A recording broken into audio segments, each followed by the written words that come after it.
The 15th Book of the Odysseys of Homer. The Argument. Minerva to his native seat Exhorts Ulysses' son's retreat, In bed and waking. He receives gifts of Atrides, And so leaves the Spartan court, And going aboard, doth favourable way afford To Theoclymenus, that was the Argive augur, And sought pass, fled for a slaughter he had done. Eumæus tells Laertes' son how he became his father's man, being sold by the Phoenician for some agreed on faculties, from forth the Syrian isle made prize. Telemachus, arrived at home, doth to Eumæus' cottage come. Another argument. Omicron. From Sparta's strand makes safe access to his own land Ulyssides. In Lacedaemon, large and apt for dances, Athenian Pallas her access advances Up to the great in soul Ulysses' seed, Suggesting his return now fit for deed. She found both him and Nestor's noble son in bed, In front of that fair mansion, Nestorides surprised with pleasing sleep, But on the watch Ulysses' son did keep. Sleep could not enter, cares did so excite His soul, through all the solitary night, For his lov'd father.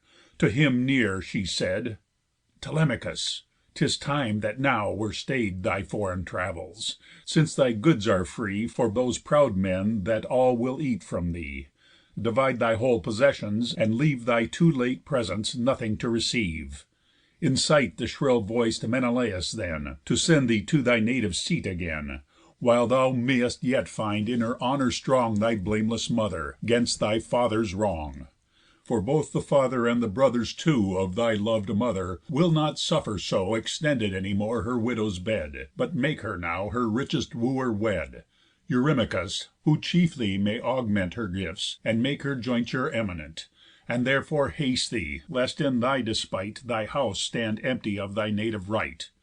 For well thou know'st what mind a woman bears. The house of him, whoever she endears Herself in nuptials to, she sees increas'd, The issue of her first lov'd lord deceas'd Forgotten quite, and never thought on more.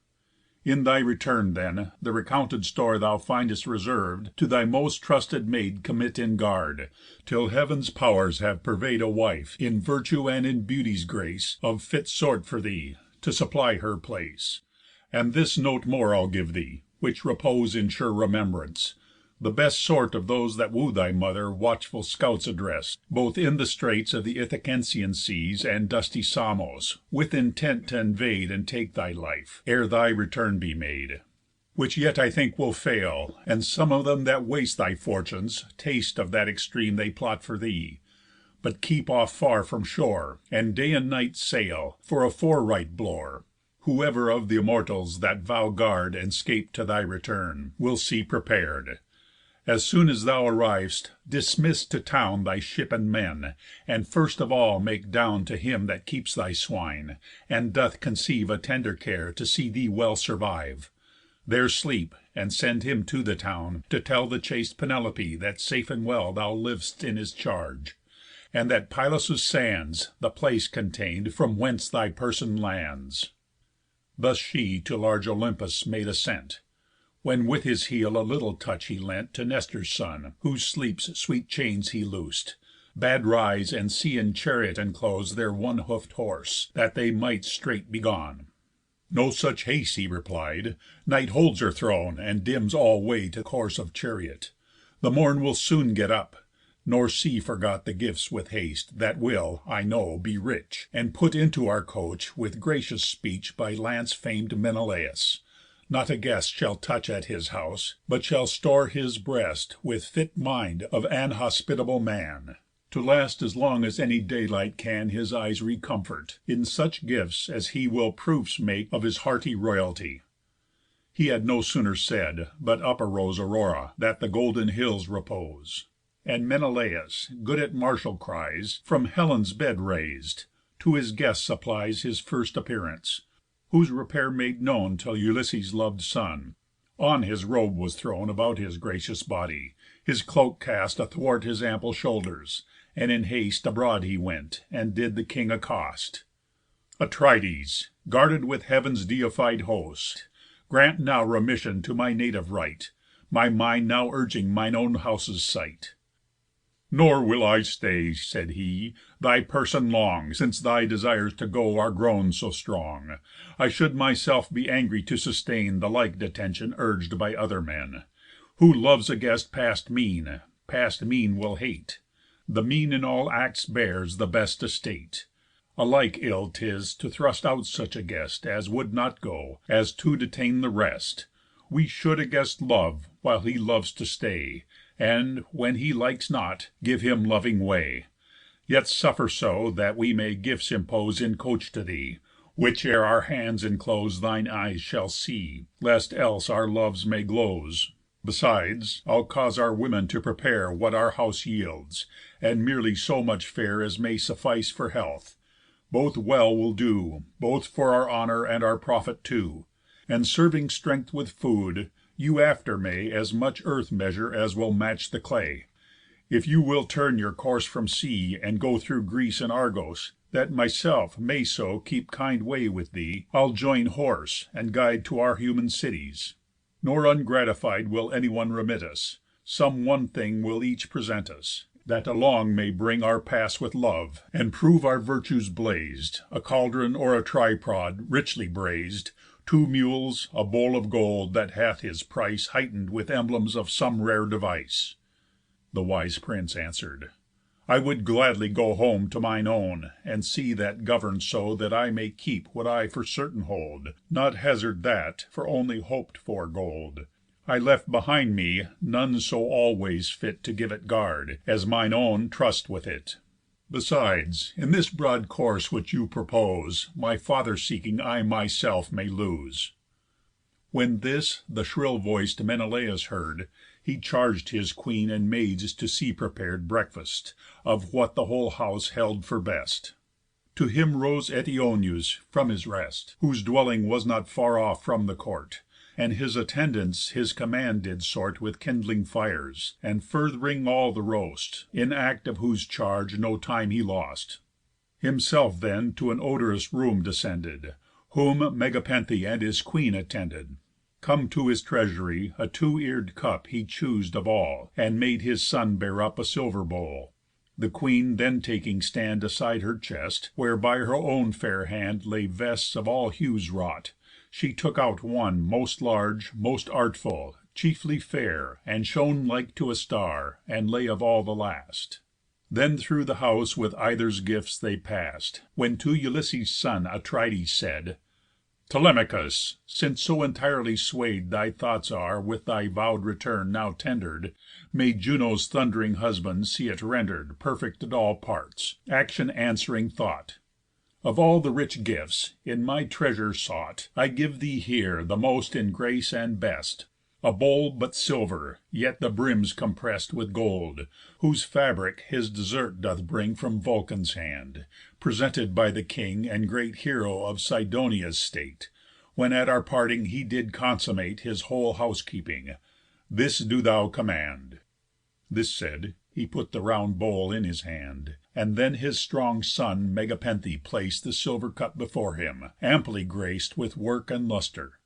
Helen, standing by, And in her hand the robe, her housewif'ry, His name rememb'ring, said: "And I present, Lov'd son, this gift to thee, the monument Of so many lovéd Helen's hands, Which at the knitting of thy nuptial bands Present thy wife. In mean space may it lie By thy lov'd mother, but to me apply Thy pleasure in it, and thus take thy way To thy fair house, and country's wishéd stay." Thus gave she to his hands the veil, and he The acceptation author'd joyfully, Which in the chariot's chest Pisistratus Plac'd with the rest, and held miraculous. The yellow headed king then led them all To seats and thrones plac'd in his spacious hall.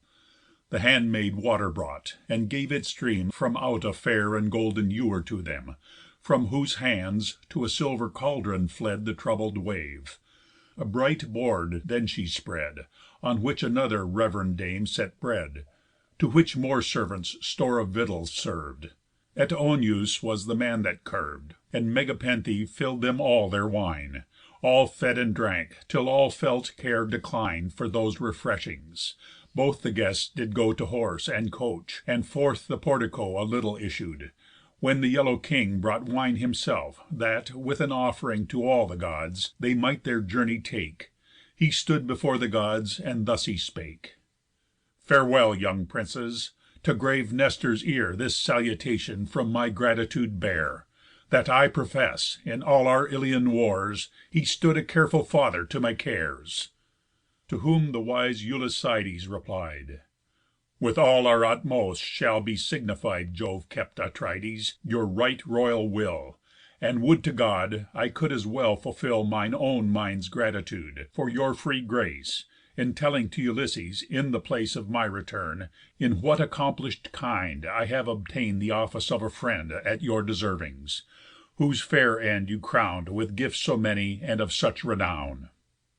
His wish that he might find in his retreat his father safe return'd, to so repeat the king's love to him, was saluted thus: An eagle rose, and in her seres did truss A goose all white and huge, a household one, Which men and women, crying out upon, Pursued; but she, being near the guests, her flight Made on their right hand, and kept still foreright Before their horses; which, observ'd by them, The spirits in all their minds took joys extreme; which Nestor's son thus question'd: "Jove‐kept king, yield your grave thoughts, if this ostentful thing, This eagle and this goose, touch us or you?" He put to study, and not knowing how To give fit answer, Helen took on her The ostent's solution, and did this prefer: "Hear me, and I will play the prophet's part, As the Immortals cast it in my heart, And as, I think, will make the true sense known.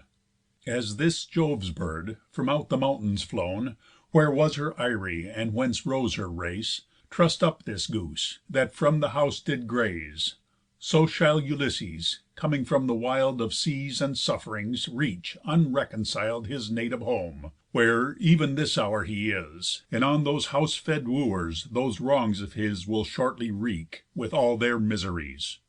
"O," said Telemachus, "if Saturnian Jove To my desires thy dear presage approve, When I arrive, I will perform to thee My daily vows, as to a Deity." This said, he us'd his scourge upon the horse, That through the city freely made their course To field, and all day made that first speed good. But when the sun set, and obscureness stood In each man's way, they ended their access At Pharis, in the house of Diocles, Son to Orsilochus, Alphëus' seed, Who gave them guest rites, and sleep's natural need They that night serv'd there. When Aurora rose, they join'd their horse, took coach, and did dispose Their course for Pylos, whose high city soon They reach'd; nor would Telemachus be won To Nestor's house, and therefore order'd thus His speech to Nestor's son, Pisistratus: "How shall I win thy promise to a grace That I must ask of thee? We both embrace The names of bedfellows, and in that name Will glory as an adjunct of our fame, Our fathers' friendship, our own equal age, And our joint travel, may the more engage Our mutual concord. Do not then essay, My God lov'd friend, to lead me from my way To my near ship, but take a course direct, And leave me there, lest the old sire's respect In his desire to love me hinder so My way for home, that have such need to go." This said, Nestorides held all discourse In his kind soul, how best he might enforce Both promise and performance; which, at last, He vow'd to venture, and directly cast His horse about to fetch the ship and shore. Where come, his friends' most lovely gifts he bore Aboard the ship, and in her hind deck plac'd The veil that Helen's curious hand had grac'd, And Menelaus' gold, and said: "Away! Nor let thy men in any least date stay, But quite put off, ere I get home, and tell The old Duke you are past; for passing well I know his mind to exceed all force Of any prayer, that he will stay your course, Himself make hither, all your course call back, And when he hath you, have no thought to rack Him from his bounty, and to let you part Without a present, but be vex'd at heart With both our pleadings, if we once put move The least repression of his fiery love." Thus took he coach, his fair man'd steeds scourg'd on, Along the Pylian city, and anon His father's court reach'd, while Ulysses' son Bade board and arm, which with a thought was done. His rowers set, and he rich odours firing in his hind deck for his secure retiring, to great Athenia, to his ship came flying a stranger and a prophet, as relying on wished passage, having newly slain a man at Argos. Yet his race's vein flowed from Melampus, who in former date in Pylos lived, and had a huge estate, but fled his country and the punishing hand of great-souled Neleus, in a foreign land, from that most famous mortal, having held a world of riches, nor could be compelled to render restitution in a year. In mean space, living as close prisoner in the court of Phylacus, and for the sake of Neleus' daughter mighty cares did take, together with a grievous languor sent from grave Erinnys, that did much torment his vexed conscience. Yet his life's expense he scaped, and drave the loud-voiced oxen thence, to breed sheep Pylos, bringing vengeance thus his foul demerit to great Neleus, and to his brother's house reduced his wife, who yet from Pylos did remove his life for feed‐horse Argos, where his fate set down a dwelling for him, and in much renown made govern many Argives, where a spouse he took to him, and built a famous house. There he had born to him Antiphates, and forceful Mantius. To the first of these was great Oicleus born. Oicleus gat Amphiaraus, that the popular state had all their health in, whom even from his heart Jove loved, and Phœbus in the whole desert of friendship held him. Yet not blessed so much that age's threshold he did ever touch, but lost his life by female bribery. Yet 2 sons author'd his posterity, Alcmaeon and renowned Amphilochus. Mantius had issue of Polyphidius and Clitus, but Aurora ravish'd him, for excellence of his admired limb, and interested him amongst the Gods. His brother knew men's good and bad abodes the best of all men, after the decease of him that perish'd in unnatural peace at spacious Thebes. Apollo did inspire his knowing soul with a prophetic fire, who, angry with his father, took his way to Hyperesia, where, making stay, he prophesied to all men, and had there a son called Theoclymenus, who here came to Telemachus, and found aboard himself at sacrifice, whom in a word he thus saluted: "O friend, since I find, even here at ship, a sacrificing mind inform your actions, by your sacrifice, and by the worthy choice of deities to whom you offer, by yourself, and all these men that serve your course maritimal, tell one that asks the truth, nor give it glows, both who and whence you are, from what seed rose your royal person, and what city's towers hold habitation to your parents' powers." He answer'd: "Stranger, the sure truth is this: I am of Ithaca. My father is, or was, Ulysses, but austere death now takes his state from him, whose event to know, himself being long away, I set forth thus with ship and soldiers." Theoclymenus as freely said: "And I to thee am fled from forth my country, for a man struck dead by my unhappy hand, who was with me of one self‐tribe, and of his pedigree are many friends and brothers, and the sway of Argive kindred reacheth far away, from whom, because I fear their spleens suborn blood and black fate against me, being born to be a wanderer among foreign men, make thy fair ship my rescue, and sustain my life from slaughter. Thy deservings may perform that mercy, and to them I pray." "Nor will I bar," said he, "thy will to make my means and equal ship thy aid, but take, with what we have here in all friendly use, thy life from any violence that pursues." Thus took he in his lance, and it extended aloft the hatches, which himself ascended. The prince took seat at stern, and on his right hand set Theoclymenus, and gave command to all his men to arm, and see made fast amidst the hollow keel the beechen mast with able halsers, hoist sail, launch, which soon he saw obeyed. And then his ship did run a merry course. Blue‐eyed Minerva sent a foreright gale, tumultuous, vehement, along the air, that her way's utmost yield the ship might make, and plough the brackish field. Then set the sun, and night blacked all the ways. The ship, with Jove's wind winged, where the Epian sways, fetched fairest first, then Elis the divine, and then for those isles made, that seaward shine for form and sharpness like a lance's head, about which lay the wooers ambushed. On which he rush'd, to try if he could 'scape His plotted death, or serve her treach'rous rape. And now return we to Eumæus' shed, Where, at their food with others marshalled, Ulysses and his noble herdsman sate, To try if whose love's curious estate Stood firm to his abode, or felt it fade, And so would take each best cause to persuade His guest to town. Ulysses thus contends: "Hear me, Eumæus, and ye other friends. Next morn to town I covert to be gone, To beg some others' alms, not still charge one. Advise me well then, and as well provide I may be fitted with an honest guide.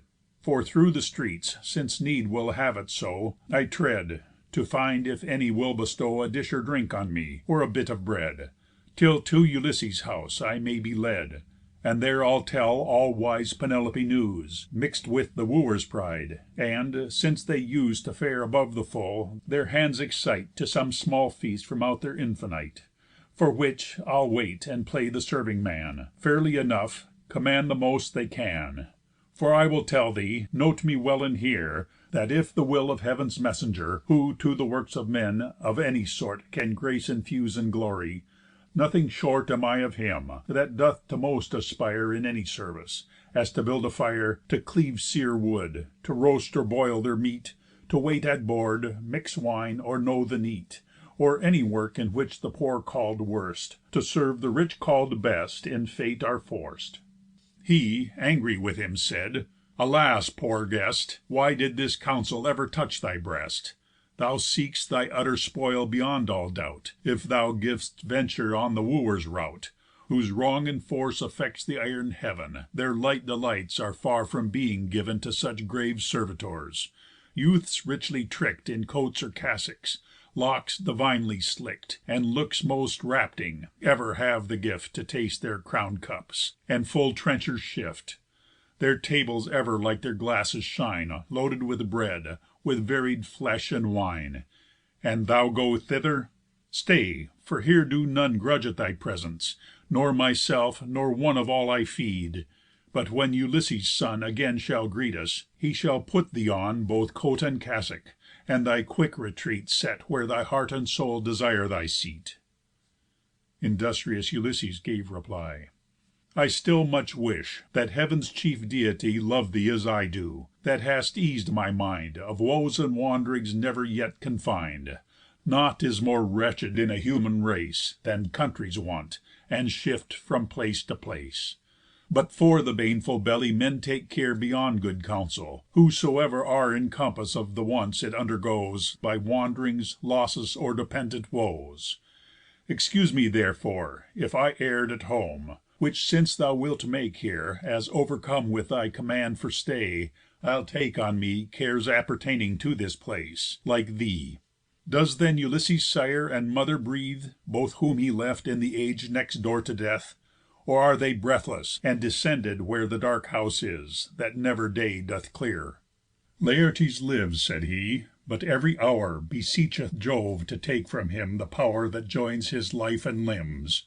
For with a moan that breeds a marvel he Laments his son depriv'd by death, And adds to that another of no less depth For that dead son's dead mother, whom he A virgin wedded, which the more Makes him lament her loss, and doth deplore Yet more her miss, because her womb the truer Was to his brave son, and his slaughter slew her.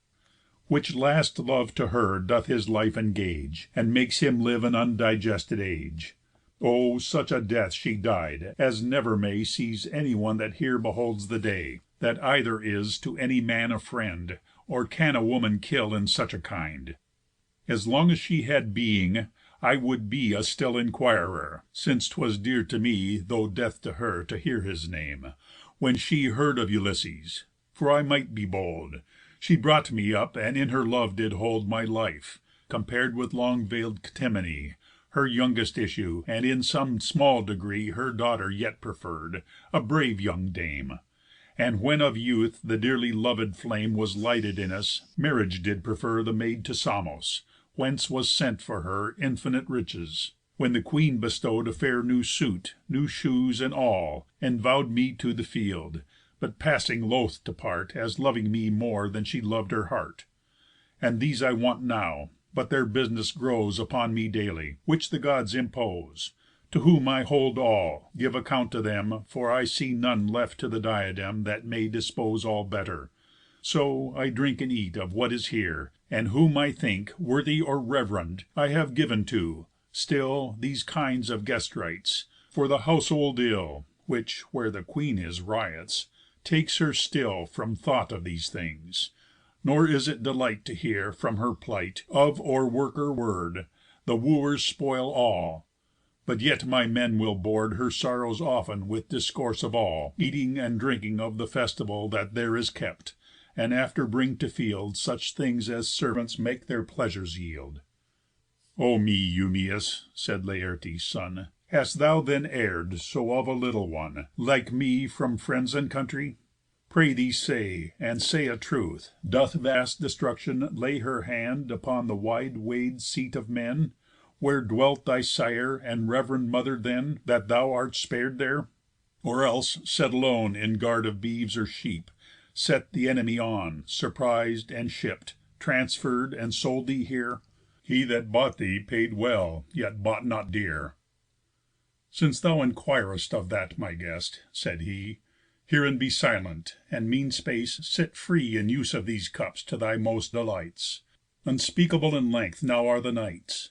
Those that affect sleep yet, to sleep have leave; Those that affect to hear, their hearers give. But sleep not ere your hour; much sleep doth grieve. Whoever lists to sleep, away to bed, Together with the morning raise his head, Together with his fellows break his fast, And then his lord's herd drive to their repast. We two, still in our tabernacle here Drinking and eating, will our bosoms cheer With memories and tales of our annoys. Betwixt his sorrows every human joys, He most who most hath felt, and furthest err'd. And now thy will to act shall be preferr'd. There is an isle above Ortygia, If thou hast heard, they call it Syria, Where, once a day, the sun moves backward still. 'Tis not so great as good, for it doth fill The fields with oxen, fills them still with sheep, Fills roofs with wine, and makes all corn there cheap. No dearth comes ever there, nor no disease, That doth with hate us wretched mortals seize. But when men's varied nations, dwelling there In any city, enter'd the aged year, The silver bow bearer, the sun, and she That bears as much renown for archery, Stoop with their painless shafts, and strike them dead, As one would sleep, and never keep the bed. In this isle stand two cities, betwixt whom All things that of the soil's fertility Come in two parts are divided.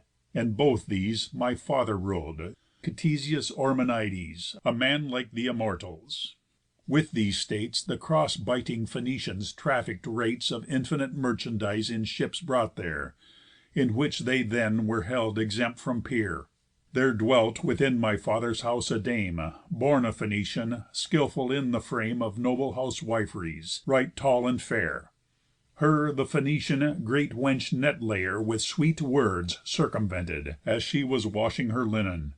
To his amorous pass he brought her first, Shor'd from his ship to her, to whom he did His whole life's love prefer. Which of these breast exposing dames the hearts Deceives, though fashion'd of right honest parts. He ask'd her after, what she was, and whence. She, passing presently, the excellence told Of her father's turrets, and that she Might boast herself sprung from the progeny Of the rich Sidons, and the daughter was Of the much year revenued Arybus.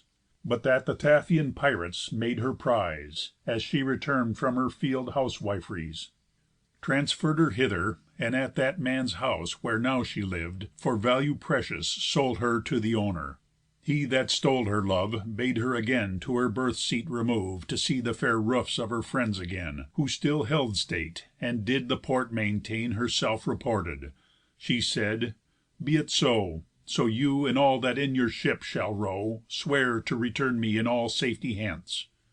All swore. The oath pass'd with every consequence. She bade, "Be silent now, and not a word Do you, or any of your friends afford, Meeting me afterward in any way, Or at the washing fount, lest some display Be made, and told the old man, and he then Kept me strait bound. to you and to your men the utter ruin plotting of your lives. Keep in firm thought, then, every word that strives for dangerous utterance. Haste your ships full freight of what you traffic for, and let me straight know, by some sent friend, she hath all in hold, and with myself I'll bring thence all the gold I can by all means finger, and beside I'll do my best to see your freight supplied with some well weighing burthen of mine own, for I can bring up in house a great man's son, as crafty as myself, who will with me run every way along, and I will be his leader, till your ship hath made him sure. He will an infinite great price procure, transfer him to what languaged men ye may." This said, she gat her home, and there made stay a whole year with us, goods of great avail their ship enriching. Which now fit for sail, they sent a messenger t' inform the dame, and to my father's house a fellow came, full of Phœnician craft, that to be sold a tablet brought, the body all of gold, the verge all amber. This had ocular view, both by my honour'd mother and the crew of her housemaids, handled, and the price beat, asked, and promised. And while this device lay thus upon the forge, this jeweller made privy signs, by winks and wiles, to her that was his object, which she took, and he, his sign seeing noted, hied to ship. When she, my hand still taking, as she used to do to walk abroad with her, convey'd me so abroad with her, and in the portico found cups, with tasted viands, which the guests that used to flock about my father's feasts had left. They gone, some to the council court, some to hear news amongst the talking sort, her theft 3 bowls into her lap convey'd, and forth she went. Nor was my wit so stay'd to stay her, or myself. The sun went down, and shadows round about the world were flown, when we came to the haven, in which did ride the swift Phœnician ship, whose fair broadside they boarded straight, took us up, and all went along the moist waves. Wind Saturnius sent. 6 days we day and night sailed, but when Jove put up the 7th day, she that shafts doth love shot dead the woman, who into the pump like to a dopchick div'd, and gave a thump in her sad settling. Forth they cast her then to serve the fish and sea calves, no more men, but I was left there with a heavy heart, when wind and water drave them quit apart their own course, and on Ithaca they fell, and there poor me did to Laertes sell, and thus these eyes the sight of this isle prov'd. "Eumæus," he replied, "thou much hast mov'd the mind in me with all things thou hast said, and all the suff'rance on thy bosom laid.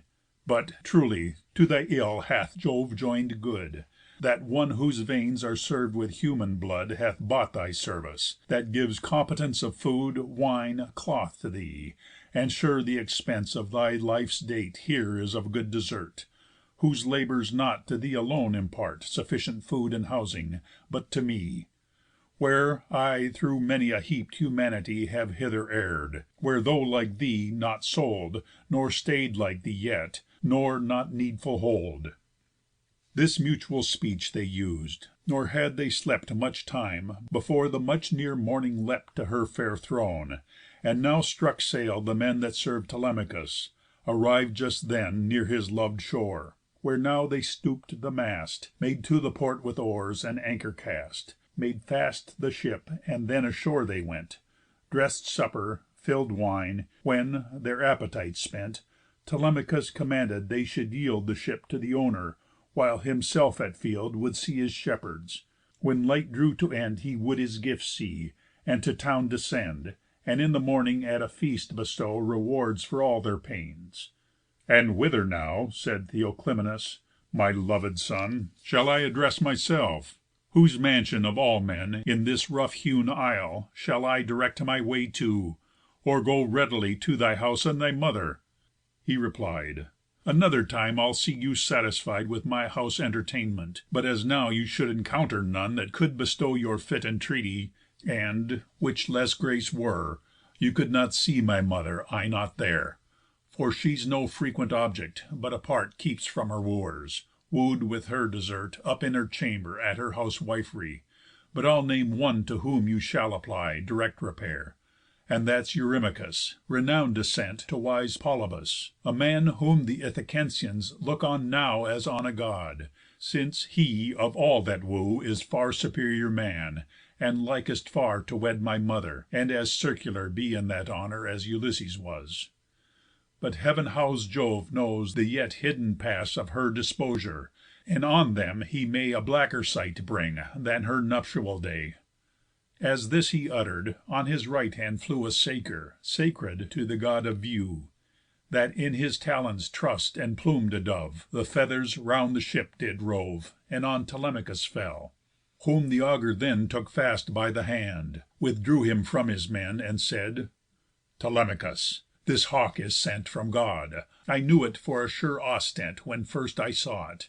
Be you well assur'd, that will no wooer be by heav'n endur'd to rule in Ithaca above your race, but your powers ever fill the regal place." "I wish to heav'n," said he, "thy word might stand. Thou then shouldst soon acknowledge from my hand Such gifts and friendship as would make thee guest Met and saluted as no less than blest." This said, he call'd Piræus, Clitus' son, his true associate, saying: "Thou hast done, of all my followers to the Pylian shore, my will in chief in other things. Once more be chiefly good to me. Take to thy house this lovéd stranger, and be studious t' embrace and greet him with thy greatest fare, till I myself come and take off thy care." The famous for his lance said: "If your stay take time for life here, this man's care I'll lay on my performance, nor what fits a guest Shall any penury withhold his feast." Thus took he ship, bade them board, and away. They boarded, sat, but did their labour stay Till he had deck'd his feet, and reach'd his lance. They to the city, he did straight advance Up to his styes, where swine lay for him store, By whose side did his honest swineherd snore, Till his short cares his longest nights had ended, And nothing worse to both his lords intended.